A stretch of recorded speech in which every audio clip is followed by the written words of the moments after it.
होत नाही. ज्यावेळी सुरेश दसांचा फोन येईल त्यावेळी त्यांनी पोलीस निरीक्षक केस दाखल करून घेण्याचं काम करतात. म्हणजे चाललंय काय, मला तर वाटतं त्यांनी आमदारकीचा राजीनामा देऊन पोलीस निरीक्षक पदाची जबाबदारी घ्यावी. म्हणजे काय होईल, त्याला शिरूर कासार तालुक्याला तुमच्या या आष्टी पाटोदा सगळ्याला न्याय देण्याचं काम करता येईल.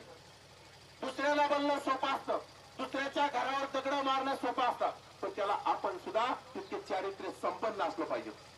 आपण सुद्धा तितके सरळ आणि साधे पाहिजेत. काय ऍक्टिंग छगनरावजी भुजबळ साहेबांना कोणी मला काय निधी दिला नव्हता आणि मुद्दाम जेलमध्ये भेटायला गेलो. भुजबळ साहेबांचे काळे केस, जाताना काळे केस होते आणि येताना पांढरे होऊन आले.